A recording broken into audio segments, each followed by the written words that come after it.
Good afternoon, everyone. This is Bernd Christian Giels coming to you once again from beautiful Cape Cod. Today is Wednesday, July 8th, 2020, and I am your host here on my YouTube channel. Thank you for coming back for another episode.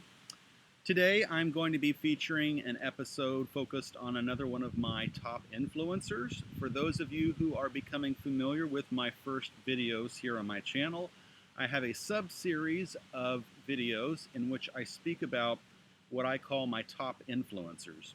It's a very LinkedIn type of phrase, and basically what it means is these are the people that have made a serious contribution to who I became in the world based on either their research or their educational work. Perhaps I was a student of theirs, as is true of my first top influencer I profiled, Dr. Pamela Colorado of the Worldwide Indigenous Science Network, or I might have met these individuals in a workshop or a training or any number of other venues.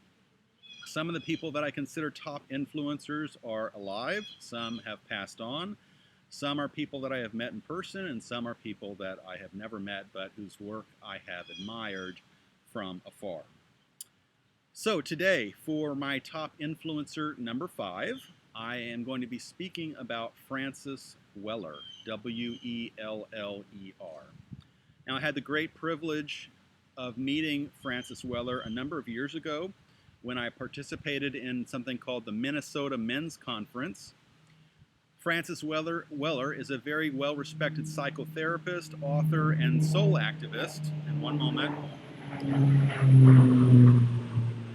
I am still under the flight path here in Hyannis, so I will occasionally have to pause while I continue looking for a suitable indoor venue to make my daily recordings. So, like I was saying, Mr. Weller is an accomplished writer and psychotherapist and author, and he gave a presentation when I was involved with the men's community in the state of Minnesota. That was where I first met him a number of years ago. And his particular work on the subject of grief was something that I found very moving and very helpful to me. And to help my viewers better understand why I found his work so meaningful, influential in my life, I have to back up here a little bit and state once again some of the content from a previous episode that I very recently recorded. So in a recent episode, I divulged that due to some of my own early life history when I was a kid, that I had developed post-traumatic stress disorder later after those very difficult years when I was a little kid. And at the time that I met Francis Weller, I had finally been actually correctly diagnosed with this condition. And as I've noted previously in my own content here on my channel, post-traumatic stress disorder is something that you can develop in response to any number of distressing or disturbing events. People can develop PTSD due to being in an accident, whether it's a car accident or falling off a ladder or being the unintended target of someone shooting their gun off, whether at target practice or actually trying to injure or kill another person. People can develop PTSD due to natural disasters. So, for example, people who have lived through hurricanes, like Hurricane Katrina when it struck New Orleans in 2005, or Hurricane Sandy when it struck New York and New Jersey back in 2012. Also, earthquakes and tornadoes can also be natural disasters that people can have a traumatic response to and therefore potentially develop post-traumatic stress disorder in response to that very upsetting event. Now, you're asking probably, how is trauma and the work that Dr. Weller has done, how are those linked together? And I should actually be careful and say I don't recall offhand if Mr. Weller is in fact a doctor or if he's a clinical social worker. He is a psychotherapist, but I do not recall at this moment if he is an MD, an LCSW, a PsyD, or what his particular degree title is. So I encourage you to look that up. So the reason I bring up Weller as an important influencer is trauma and grief which is one of the seminal things that he deals with in his work, they can be very, very much related. And I'm going to share a bit more of my story so that you can appreciate how these two things, trauma and grief, can link together in a person's psyche and in their lived experience. So I was diagnosed with the post-traumatic stress disorder a very short time. One moment.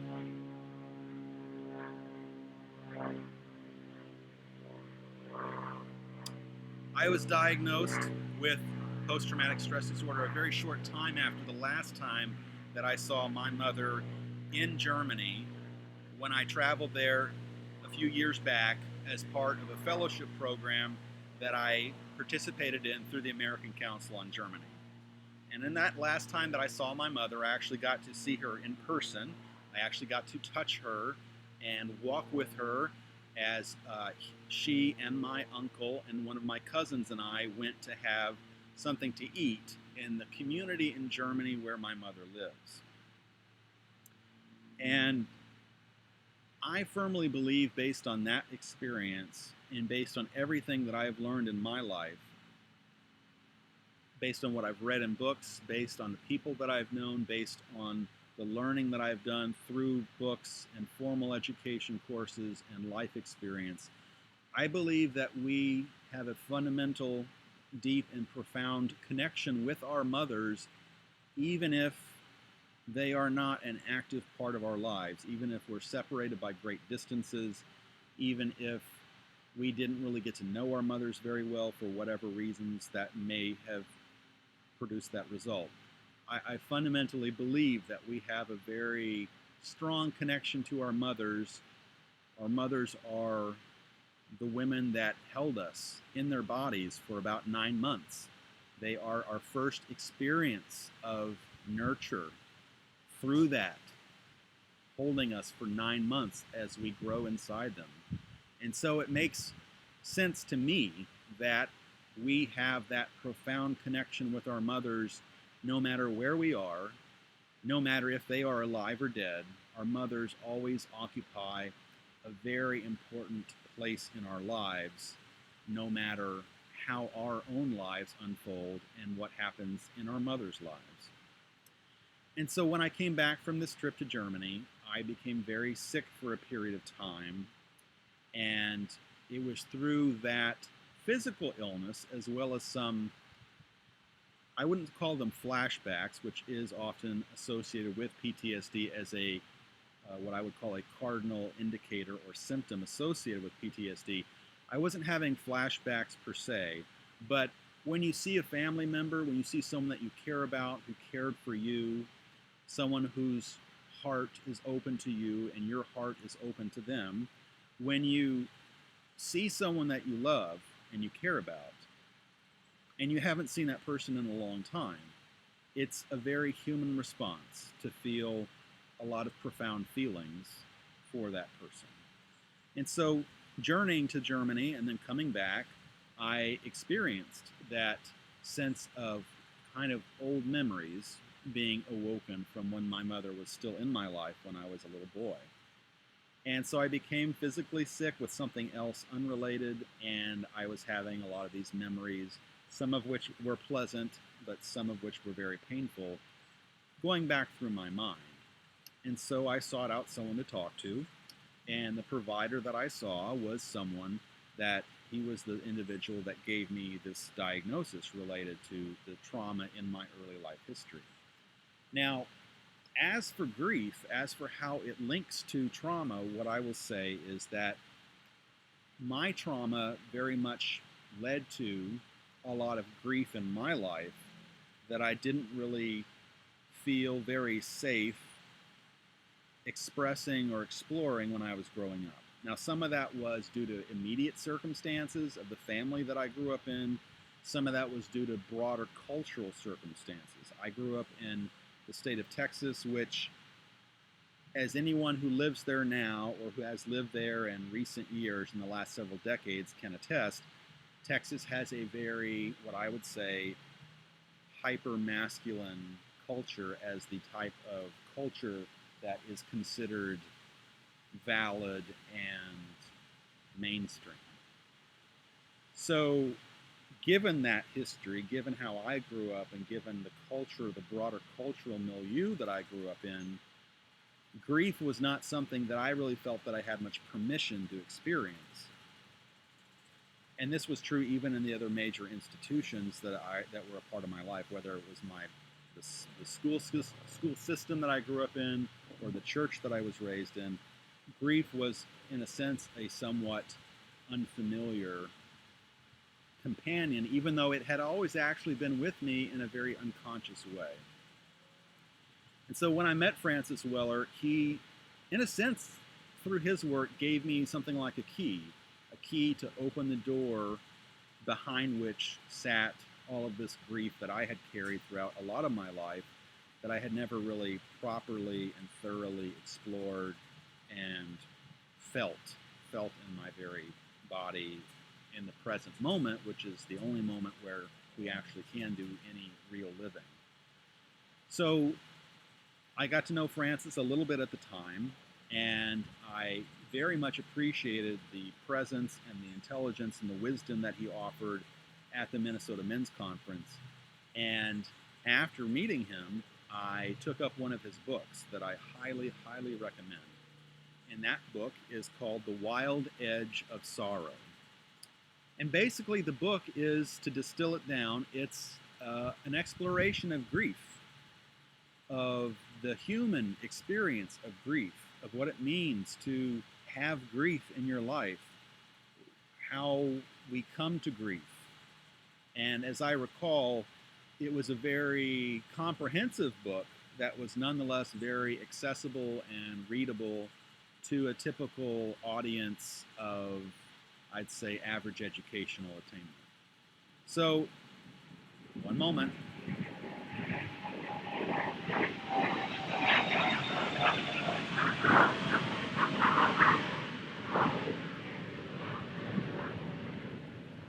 I have sensitive hearing, so I'm not a big fan of listening to planes fly about 500 feet over my head.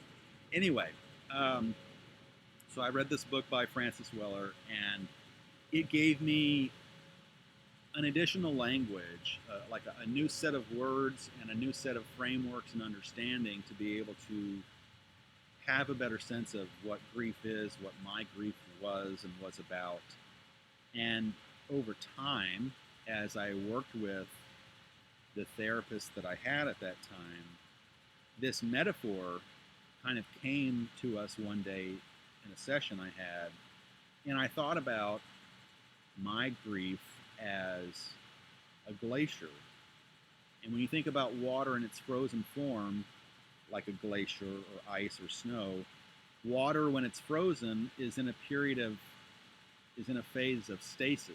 It's energy that's stuck very rigidly in a small space. And if you literally look at water at the atomic level, water that is frozen, the molecules of water in frozen water or ice are moving at a lower energetic level compared to water at a liquid form, which is less energetic in a sense, has less energy than water when it vaporizes and is in that form as a vapor. So this metaphor of my grief being a glacier that gradually melted through kind of tunneling into it and exploring it was a very apt metaphor that I used in a visualization sense, and in my communications with my therapist. It was very helpful to think of my grief as a glacier that I was working to melt. And sometimes what happens with grief that had happened with me, and that can happen with many of us, is our grief gets, literally, in a sense, it feels like it gets stuck in our bodies.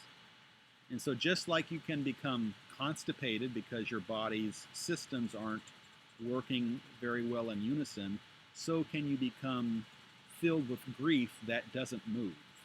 And when your grief gets stuck and doesn't move, it can make you sick.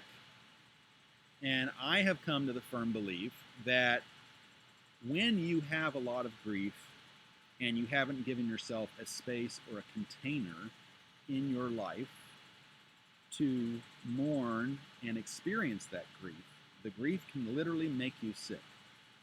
And I think grief is a pathway that can lead in many directions, which I think Francis Weller would agree with based on what I have read of his book. One moment.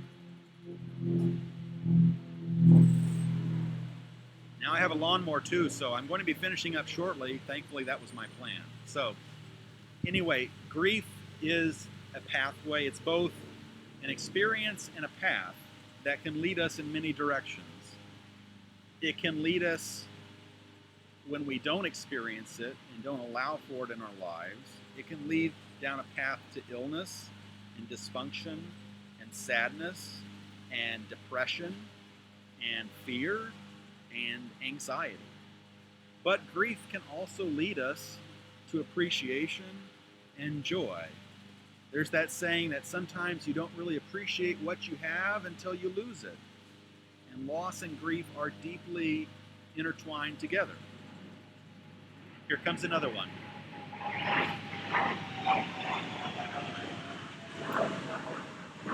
I guess I should expect this since it's nearly rush hour at 4:30 in the afternoon. So, in short, Francis Weller is a great magician when it comes to working with people regarding the universal human experience of grief. So I'm going to conclude today, now that the lawnmower is inviting me to leave, by inviting you to look at the box on this episode screen on YouTube, on my channel, for some of the resources that are available out there to help you with the experience of grief that Francis Weller has been involved in. So I thank you for listening to me today, especially in the midst of all this noise, and I will be back recording another episode in the near future. And until then, I say adieu, goodbye, auf Wiedersehen, and have a great evening. Thank you, everyone.